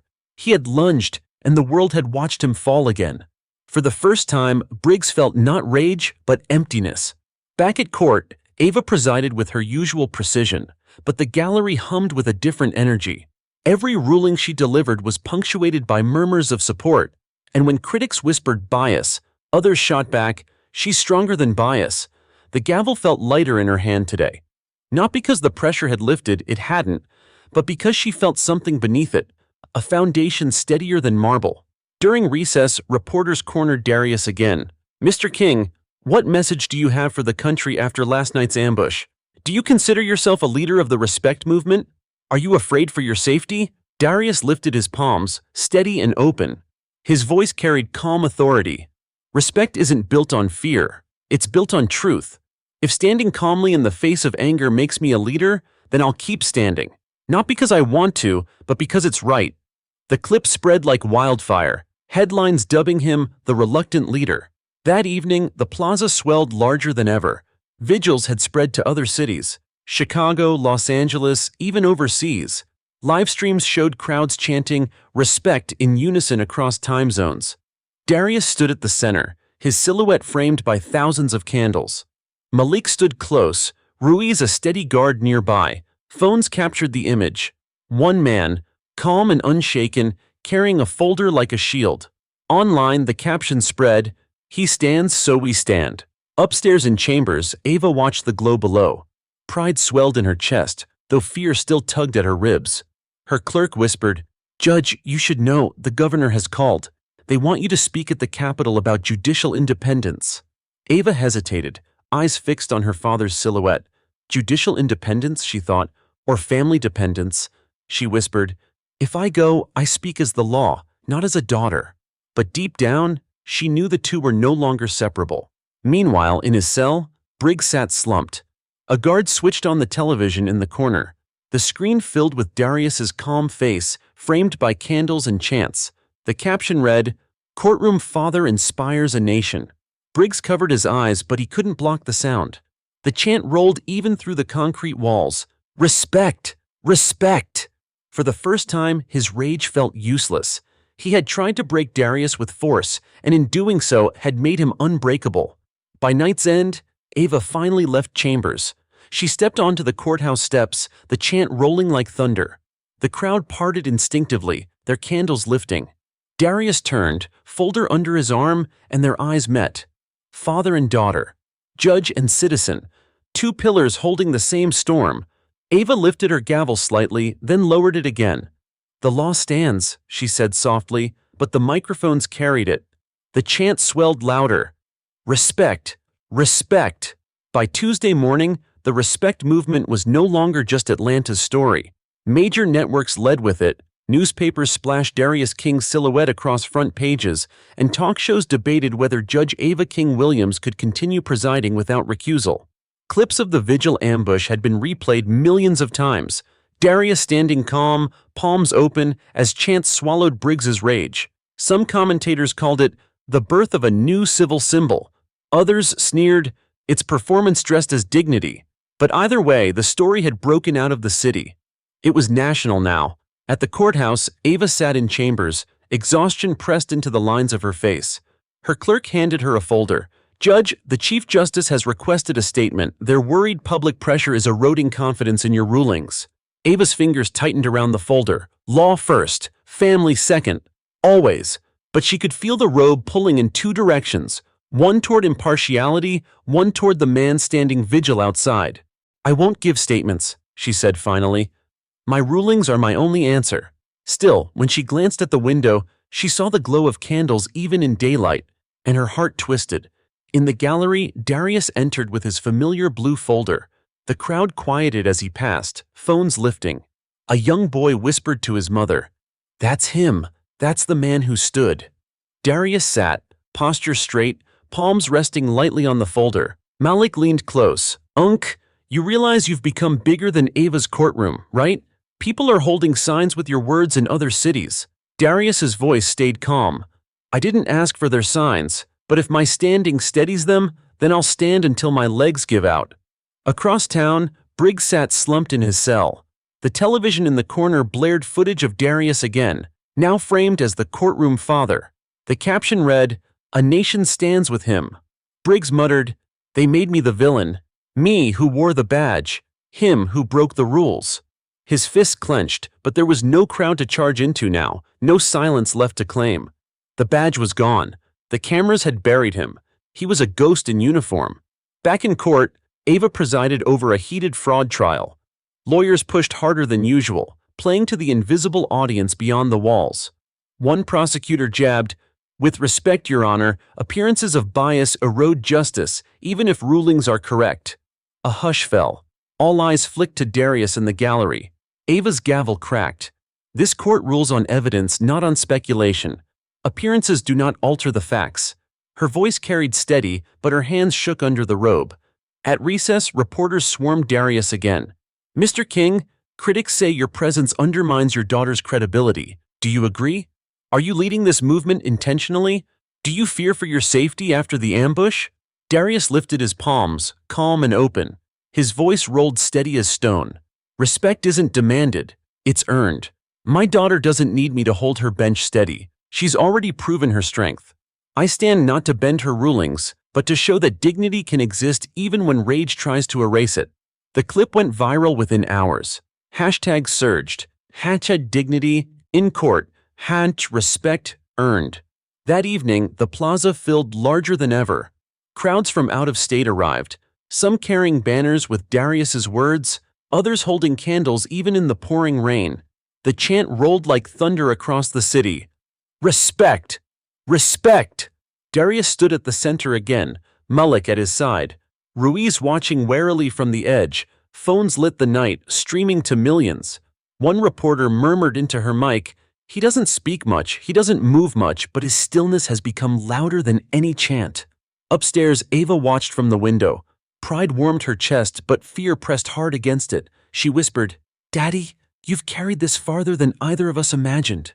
Her clerk, standing behind her, said softly, "Judge, you've become part of history whether you like it or not." Ava turned, her face set.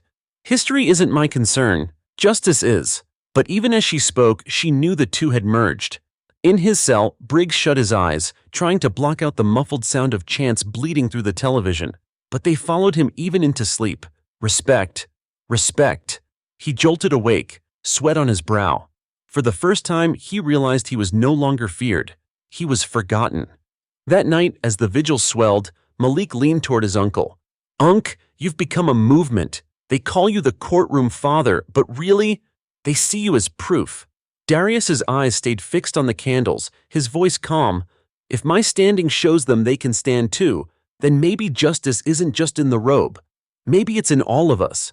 The chant swelled again, rolling across the city. "Respect, respect." And for the first time, Ava, Briggs, and the entire nation felt it wasn't just about one case or one man. It was about something larger, an echo that would not be silenced. By midweek, the courthouse plaza no longer felt like Atlanta's alone. Out-of-state buses unloaded groups of supporters carrying banners with Darius King's image printed large across white cloth. His silhouette against the courthouse steps, palms open, folder tucked under his arm. The chant of respect rolled like a drumbeat from dawn until dusk, steady and relentless. Inside, Judge Ava King-Williams tightened her robe in chambers. Her clerk handed her a folder, voice cautious.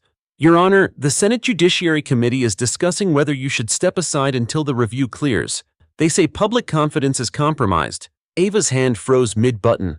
Public confidence, she thought bitterly. Not evidence, not rulings. Perception. She whispered her mantra under her breath. Law first, family second. Always. But the words wavered. In the gallery, Darius entered quietly with his blue folder, Malik at his side.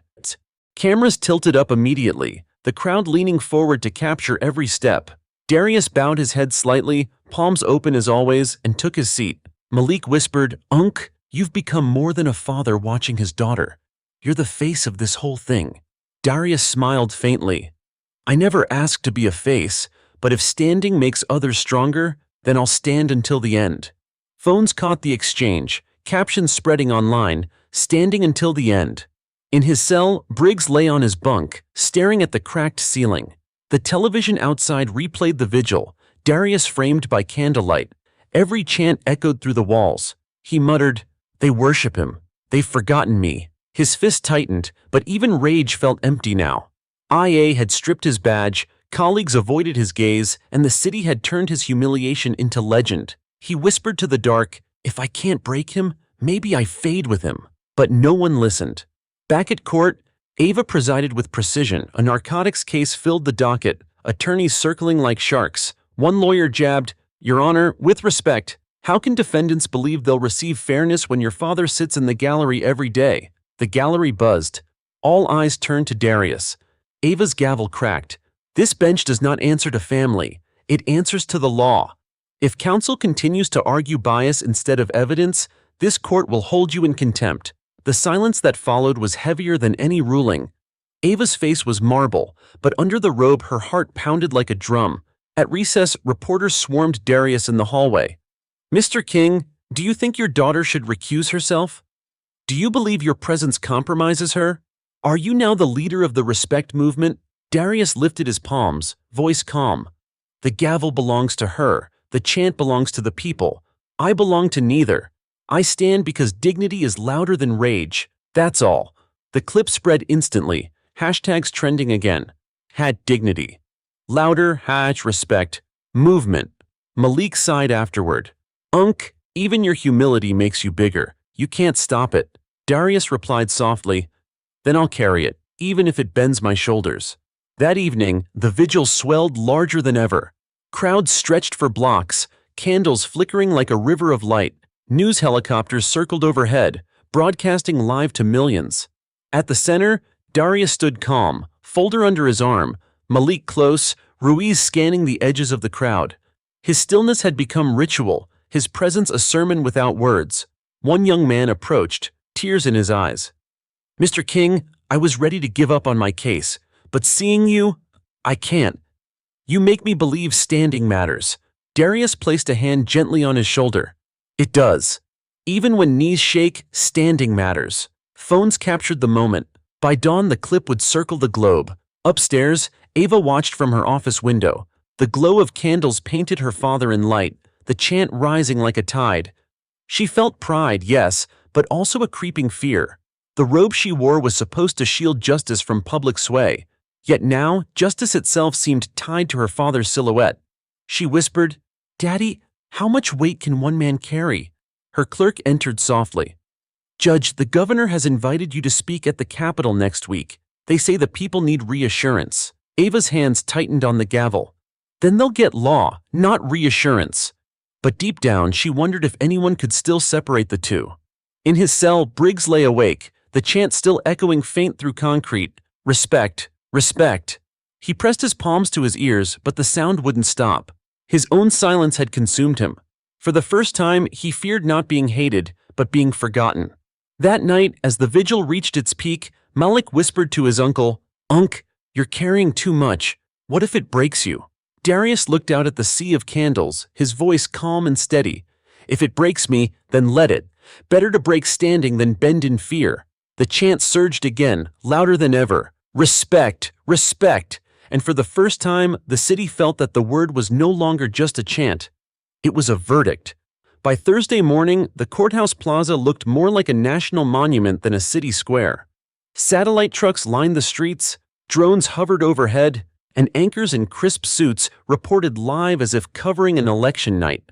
The respect movement had become the headline across America. In Washington, senators debated judicial independence, name-dropping Judge Ava King-Williams as the face of integrity under fire. Governors from neighboring states made statements. Civil rights groups issued endorsements.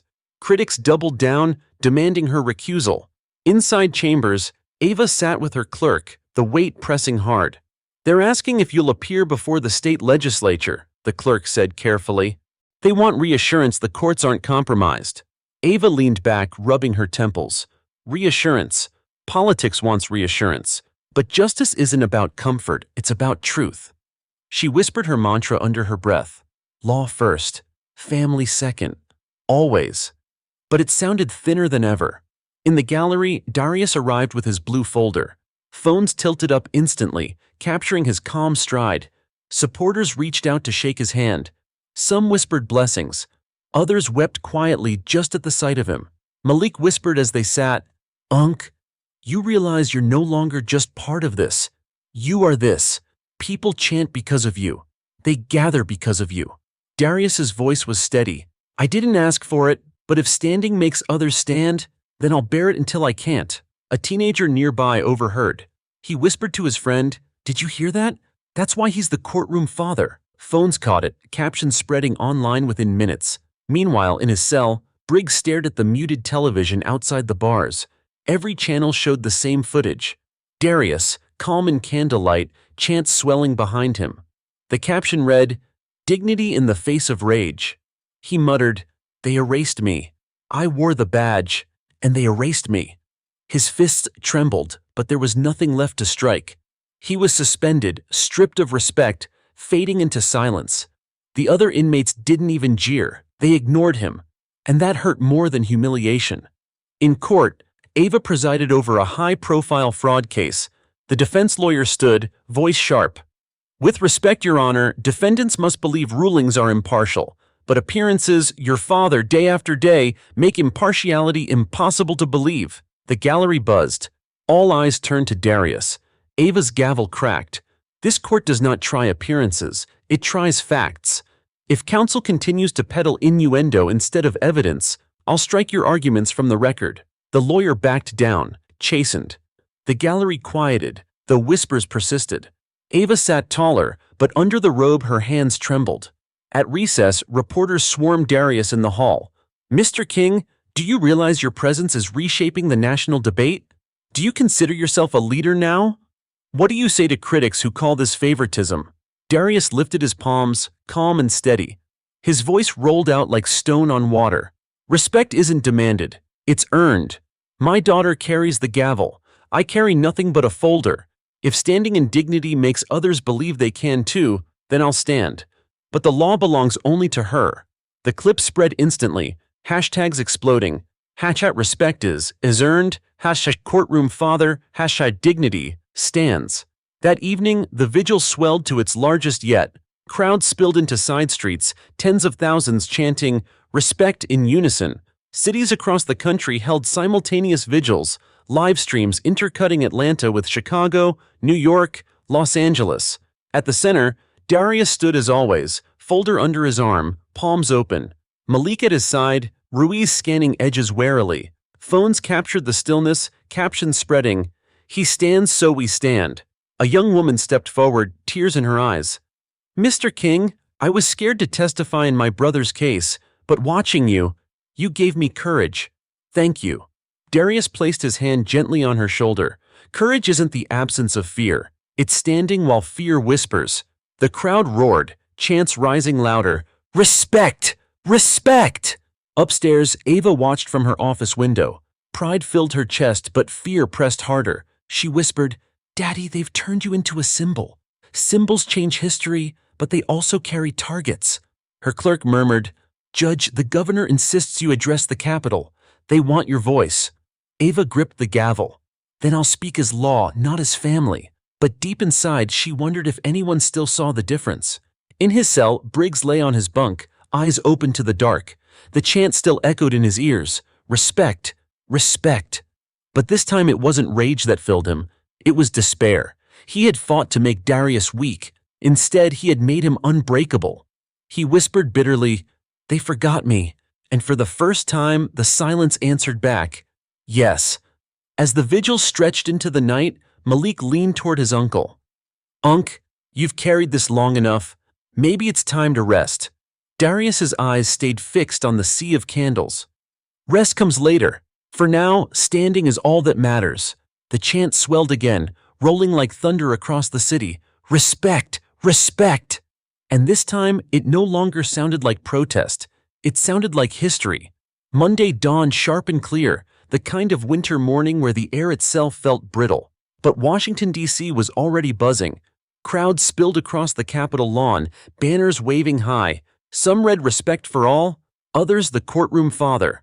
Reporters clustered on every corner, microphones angled, their voices carried live to millions. Judge Ava King-Williams adjusted her robe in a small anteroom inside the Capitol building. She had been summoned to speak, not as a daughter but as a judge, a symbol of judicial integrity. Still, her chest tightened with every thought of her father standing hundreds of miles away in Atlanta, blue folder tucked under his arm, surrounded by chanting voices. Her clerk whispered, Judge, it's time. Ava steadied herself, whispering her mantra, law first, family second, always. Then she walked toward the podium, her heels clicking on marble. In Atlanta, the courthouse plaza swelled again, tens of thousands gathered. Darius stood at the center, Malik beside him, Ruiz nearby scanning for threats. Phones streamed live as the crowd waited for Ava's speech, their chants of respect echoing across the plaza. Unc, Malik whispered, they're calling today a turning point. Whatever she says out there, it's going to change everything. Darius's palms opened, his voice calm. Then she'll speak truth. That's all that ever changes anything. At the Capitol, Ava stepped onto the podium. Cameras flashed, the crowd hushed. Her voice carried across the lawn, firm and steady. Justice cannot be bent by family. It cannot be shaped by chance. It cannot be silenced by rage. Justice belongs to the law and the law alone. I have sworn an oath to uphold it without fear or favor, and I will keep that oath no matter the noise outside these walls. Applause thundered. Reporters scribbled furiously. The speech was live across every network, broadcast into living rooms nationwide. Ava continued, My father has stood with dignity through storms of anger, but his dignity does not guide my gavel. The robe I wear belongs to no family, no movement, no chant. It belongs to the law. Her gavel tapped the podium once. The sound echoed like a verdict. In Atlanta, the crowd erupted as the live stream played Ava's words on giant screens. Supporters roared, Respect! Respect! Darius stood still, his chest swelling with pride. His daughter had walked into the storm and held steady. Malik grinned. Unc, she crushed it. She proved them wrong. Darius nodded softly. She proved herself right. That's stronger than proving anyone wrong. Phones zoomed in on his calm face, capturing the moment. By evening, the image would spread with captions. Father and judge, standing in truth together. In his cell, Briggs watched the broadcast on a flickering television. Ava's voice rolled through the speakers, her words a blade of clarity. He clenched his fists, but even anger felt hollow now. The guard passing by muttered, Guess you picked the wrong fight, huh? Briggs didn't answer. He turned to the wall, muttering to himself, They made me nothing. And he's everything. But the wall didn't care. The world had moved on. Back at the Capitol, Ava finished her speech, stepping down to thunderous applause. Reporters called out, "Judge King, do you believe your father influenced your rulings?" She paused, turning toward the cameras, her voice steady. "My father raised me to believe strength is not in fists, but in standing calm. That belief lives in me, but the law is not inherited, it is sworn. I am not my father in that courtroom. I am the judge, and I will not bend." The crowd erupted again. Hashtags surged instantly. Had law not family, had standing calm. In Atlanta, as the speech ended, supporters swarmed Darius. Some pressed his hands, others whispered thanks. One young mother clutched her child and said, "You showed us how to stand. She showed us how to rule. Together, you gave us hope." Darius smiled softly. "Hope doesn't belong to us. It belongs to all who choose to stand." Malik whispered, "Unc, they're turning you into legend." Darius's gaze swept the sea of candles, his voice calm. "Legends are only stories. What matters is truth, and truth doesn't fade." That night the plaza glowed brighter than ever. Chants of respect rolled like thunder into the dark. Darius stood at the center, still as stone, while Ava's words replayed on giant screens. Justice belongs to the law, and the law alone. Upstairs in her DC hotel, Ava stared at her reflection, robe folded carefully on the chair. She whispered to herself, "Law first, family second, always. But maybe both can stand together." In his cell, Briggs lay on his bunk, the chant still echoing faint through television speakers. He closed his eyes, but even in silence, the word followed him: respect. And for the first time, he realized he could never erase it. Friday evening fell with the kind of weight that told a city something had shifted forever. The courthouse plaza in Atlanta shimmered under thousands of candles. The chant of respect rolled through the streets like thunder. Across the nation, vigils lit up in other cities: New York, Chicago, Los Angeles. Screens glowed in town squares, replaying clips of Darius King's calm silhouette, blue folder tucked under his arm, standing unshaken in the storm. Inside, Judge Ava King-Williams sat on the bench for what felt like the longest day of her career. A major ruling had to be read, one that would decide the fate of a high-profile defendant. The gallery was packed, phones tilted up, reporters leaning forward. Critics waited for a misstep, ready to shout bias. Supporters waited for proof that the robe was stronger than noise. Ava adjusted her glasses, voice clear. "This court rules on evidence alone. The defendant is guilty on the primary charge. Sentencing will proceed in accordance with the law." The gavel cracked. Order rang. No bias, no wavering, just law. The gallery erupted with murmurs. Some shouted praise, others muttered doubt, but Ava kept her gaze forward, face carved from stone. Law first, family second. Always. When court adjourned, the crowd poured outside. Reporters swarmed, protesters clashed, chants rolled louder. But at the top of the steps, framed in candlelight, stood Darius King. The folder rested against his chest, palms open at his sides. He didn't raise his voice, didn't wave his arms. He simply stood, calm and steady. Phones zoomed in. Cameras broadcast live. The chant surged again, louder than the streetlights, louder than the helicopters circling above. "Respect! Respect!" Malik leaned toward his uncle. "Unc, you've gone from man to movement. People aren't just watching, they're following." Darius's gaze swept the sea of candles. "Then let them follow truth, not me. Truth is what stands, not names." But the crowd answered anyway, roaring his name alongside the chant. In Washington, Ava's speech from the Capitol replayed across television screens. Commentators dissected every line. Civil rights groups hailed her as a guardian of impartial justice. Critics, though quieter now, still grumbled about appearances. But the people on the courthouse steps weren't interested in appearances. They had chosen their verdict.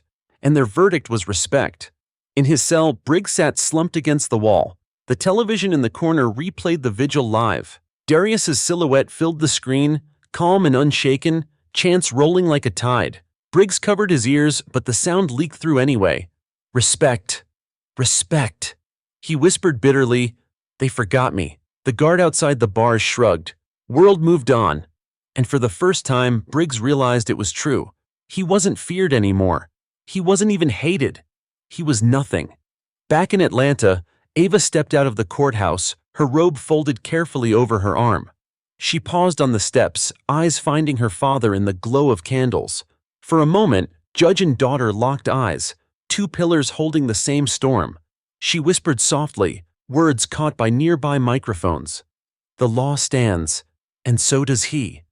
The crowd erupted, chants swelling, "Respect! Respect!" That night, the vigil became more than a vigil. It became a celebration. Supporters sang, candles waved like stars, strangers embraced, united not by verdicts, but by the dignity of one man's stillness. Reporters filed their final lines. The Courtroom Father, how one man's calm sparked a movement. Across the nation, hashtags trended.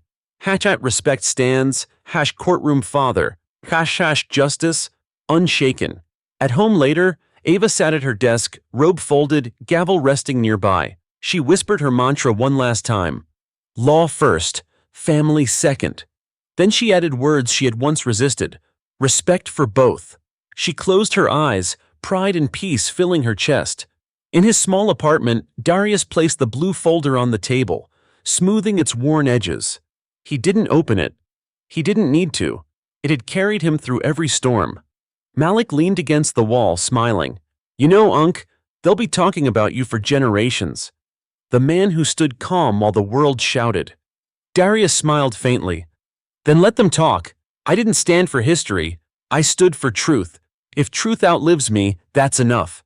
He pressed his palms together, breathing steady, whispering to himself, "Respect isn't demanded. It's earned." Outside, the last candles flickered against the courthouse steps. The chant still lingered in the air, echoing down streets, through screens, across cities. Respect, respect. And with it, the story closed, not with silence, but with justice that would not be silenced again.